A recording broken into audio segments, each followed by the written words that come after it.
মায়ে দেখিয়া সন্তানের দায় অকালে মা প্রাণ হারায় তবু সে মায়ের নারা এমন দরদি ভাবে। সঙ্গীত পরিচালনা, বন্ধু, পরিবার, প্রিয়জনদের সাথে একটু খুনসুটি এবং সাথে মায়ের বন্দনা, এভাবেই কেটে যাচ্ছে সঙ্গীত পরিচালক এবং সঙ্গীত শিল্পী শাহরিয়ার আলম মার্সেলের জীবন। কথা বলবো তার সঙ্গে।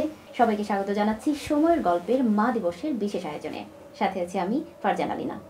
কেমন আছিস? অনেক ভালো আছি। তোকে আজকে দেখে আমার স্টুডিওতে আরো ভালো লাগছে। আমারও ভীষণ ভালো লাগছে।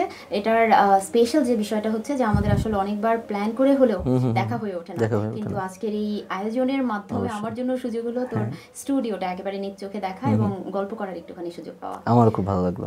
সেই গল্পের শুরুতেই যার গল্প আসলে না বললেই নয়, না শুনলেই নয়, সেই মায়ের গল্পই শুনতে চাচ্ছি। যে আজকে যেখানে দাঁড়িয়ে আছি বা আমরা বসে আছি যে জায়গাটাতে, এই জায়গায় আসা মার্সেলের, সেটার পেছনে মায়ের অবদান সব থেকে বেশি। তিনি জন্ম দিয়েছেন, পৃথিবীর আলো দেখিয়েছেন, এরপরে যত প্রাপ্তি তো তার খাতায় লেখা উচিত আমার কাছে মনে হয়। মার সাথে তো একটা নারীর যে টান, ওটা তো আসলে একদমই আলাদা, সব কিছুর থেকে আলাদা। পৃথিবীতে সব থেকে প্রিসিয়াস মনে হয় মাই। এই পর্যায়ে আসা এবং সামনে আরো এগিয়ে যাওয়া, এখানে যে ক্যারিয়ারের বিষয়টা, পড়াশোনা কোথা থেকে এবং এখন কি করা হয়েছে সেই বিষয়গুলো একটু জানতে চাচ্ছি। আমার তো এই যে অনার্স করেছি ঢাকা ইউনিভার্সিটি থেকে, আমরা একই ডিপার্টমেন্টে পড়লাম আমি আর তুই। তারপর আমার ইচ্ছা ছিল যে আমি বাইরে পড়তে যাব আর কি। তো আমারও ইতিমধ্যে আমার আয়ারল্যান্ডে পড়াশোনার জন্য, মাস্টার্স করার জন্য সব ঠিক হয়েছে। তো ওই মানে ভিসা প্রসেসিংয়ের সময়টাতে আমি মুম্বাইতে ছিলাম। আমি চিন্তা করেছিলাম যে আমি মুম্বাইতে যদি কোনো মিউজিকের উপর আরও কিছু অ্যাডভান্স কোর্স করি, যেটা আমার ফার্দার কাজে লাগবে। তো আমি ওখানে গিয়ে music production, music composition and sound designing নিয়ে আমি একটা কোর্স করি মুম্বাই মিউজিক ইনস্টিটিউটে। তো ওখানে আমি বছর দেড়েকের মতো ছিলাম। তারপর আমার ওখান থেকে যখন আয়ারল্যান্ডের ভিসা হয়, অতদিন আমি ফিল করলাম যে আসলে আমি এই দেশ ছেড়ে যাব বা গিয়ে এই 1.5 বছর যে আমি বাইরে ছিলাম, ইন্ডিয়াতে ছিলাম, এটাই আমার কাছে অনেক বেশি দুর্বিষহ মনে হচ্ছিল। যে নিজের দেশে গিয়ে নিজের বাসার পরিবেশ, নিজের বাবা মার সাথে থেকে গান করা, দেশের মানুষের জন্য গান করা, আরেকটা হচ্ছে সব কিছু রেখে অনেক দূরে গিয়ে ওই হইয়া আমি দেশান্তরী ওই রকম মানে মুড নিয়ে আমি গান করতে চাই না। আমার কাছে তখন খুব পিছুটান লাগছিল। তারপর আমি চলে এসেছি। তারপর এখন প্রফেশনালি মিউজিক ডিরেক্টর হিসেবে কাজ করছি। আমার একটা প্রতিষ্ঠান আছে, স্টুডিও ড্রপবিট। ওইটা থেকে আমরা বিভিন্ন রকমের অডিও বা বিভিন্ন গান, এটা একটা রেকর্ড লেভেল হিসেবে কাজ করছে। আচ্ছা, এ যাবৎকাল নিশ্চয়ই অনেক পুরস্কার পাওয়া হয়েছে, সেটা আমরা জানি অনেকেই, আমরা যারা কাছের মানুষ। তো সেই জায়গাতে একেবারে খুব বেশি মনে পড়ে সেরকম পুরস্কার যার সাথে মায়ের স্মৃতি জড়ানো, সেই সম্পর্কে জানতে চাই। দুটো সময় অনেক স্পেশাল। একটা হচ্ছে ছোটোবেলায় যখন আমরা অনেক পুরস্কার পেতাম, তুই অনেক পেয়েছিস সেই একটা সময়টাতে, তখন তো বাবা মা গার্ডিয়ান হিসাবে থাকতেন। তো ওইটা আসলে অত ভালো লাগাটা এখন ফিল করতে পারি, তখন হয়তো ফিল করতে পারতাম না। বাট তারপর যখন আস্তে আস্তে বড় হয়েছি, দেখা যাচ্ছে বিভিন্ন অ্যাওয়ার্ড ফাংশনগুলোতে বাবা মার সাথেও যাচ্ছে না, সামটাইমস এরকম হয় ব্যস্ততার কারণে আমি চলে যাচ্ছি একা। তো গত বছরে আমি বাংলাদেশ ইন্টারন্যাশনাল ফেম অ্যাওয়ার্ড একটা হয়েছে, বাইফা অ্যাওয়ার্ড, ওটাতে বেস্ট মিউজিক ডিরেক্টর হিসাবে অ্যাওয়ার্ড পেয়েছি। তো ওখানে আমার বাবা মা দুজনই সামনে ছিলেন এবং আমার মায়ের যেই এক্সাইটমেন্ট যখন আমার নামটা বলে, ওইটা আমার জন্য অনেক বেশি স্পেশাল। এবং আমি তখন আমার সেই ছোটোবেলায় তার কি ভালো লাগতো ওইটা আমি বুঝতে পারি।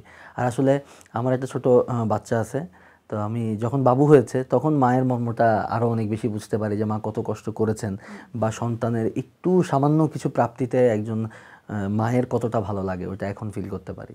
যাকে নিয়ে এত কথা, জানি যে সেই মানুষটা আসলে আজকের এই আয়োজনটাও দেখলে সবচেয়ে বেশি খুশি হবে। অবশ্যই। তো আজকের দিনে তাকে আরেকটু খুশি করতে আমার মনে হয় আমরা একটা সারপ্রাইজ দিতেই পারি। অবশ্যই এবং এটা অনেক বেশি আনন্দের হবে।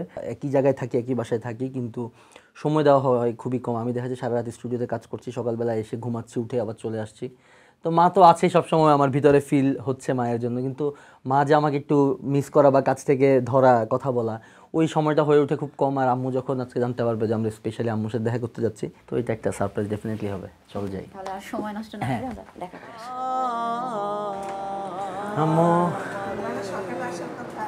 আন্টি আগে চলে আসলাম, কারণ আজকে মা দিবস, এই দিনটা একটু বেশি স্পেশাল, দিনটা আরেকটু স্পেশাল করার জন্য। পরে মারে পরের ছেলে।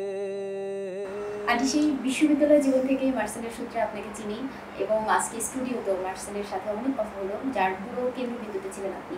তো আজকে এই মুহূর্তে আপনাদের দুজনকেই আমি পাশাপাশি পেয়েছি। আমরা জানি যে এক ঘরে থেকেও প্রিয় মানুষদেরকে অনেক কথা বলা হয়ে ওঠে না। তো এই মুহূর্তে আপনারা দুজনই পাশাপাশি আছেন, সামনে আছে আমাদের সময়ের স্ক্রিন। তো সেই জায়গা থেকে আমরা যে কথা আগে কখনোই বলা হয়ে ওঠেনি আপনাদের দুজনকে, ছেলে এবং মায়ের, সেই কথাগুলো আজকে শুনতে চাচ্ছি। আপনার কি বলার আছে মার্সেলকে, এবং মার্সেলের কি বলার আছে তার মাকে, সেই কথাগুলো শুনবো। একদম ছোট থাকতে আমার বাচ্চাকে যেমন আমি প্রতিদিন বলি, বাচ্চা আমাকে একটু বলবে আই লাভ ইউ পাপা, এই কথাটা ও হয়তো বলে ফেলে বারবার, ও বলে আনন্দ পায়, কিন্তু এটা শুনতে আসলে কেমন লাগে এটা আমি বাবা হয়ে এখন বুঝতে পারি। তো আমার মনে হয় যে আমার মাকে এই যে এটাই বলার আছে যে আই লাভ ইউ আম্মু, আমি তোমাকে অনেক ভালোবাসি, যে এটা আসলে এই বয়সে এসে নানান সিচুয়েশনে কখনো বলা হয় না। কারণ মায়ের কন্ট্রিবিউশন, ওই যে আমি আগেই বললাম, মা না থাকলে হয়তো এই দুনিয়ার আলো দেখা হতো না, এই পৃথিবীতে আসা হতো না। তো আমার মনে হয় আমার যত পুণ্য বা যত ভালো কাজ হচ্ছে হবে, সব কিছু আমার মায়ের খাতায় জমা হওয়া উচিত আর কি। আমার একটা ছেলে একটা মেয়ে, তো আমার ভালোবাসাটা আমার ছেলের জন্য যতটুকু, আমার মেয়ের জন্য সেম ততটুকু। অনেকে মনে করে যে ছেলের জন্য একটু বেশি মনে হয়, মেয়ের জন্য একটু কম। তা আমার বেলায় আমি দুজনের জন্য সেম। তা আমি আমার ছেলেকেও আমি অনেক ভালোবাসি। ছোটোবেলা থেকেই এদের দুজনকেই নিয়েছিলাম। চাকরি জীবন অনেক কষ্ট করেছি জীবনে, কিন্তু দুজনকে হাতছাড়া করিনি। আমার ছেলের বিদেশে যাওয়ার ভিসাও রেডি হয়ে গেছিলো বোম্বেতে, যখনও পড়াশোনা করতে গেছে, কিন্তু সে দেশের মায়া ছাড়তে পারেনি, বাবা মা ছাড়া থাকতে পারবে না।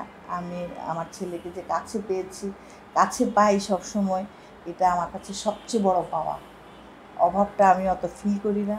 চাকরিও ছেড়ে চলে আসছি, আমার আরও 7 বছর চাকরি ছিল আমি এদের সাথে থাকার জন্য, আমার ছেলের সাথে থাকার জন্য।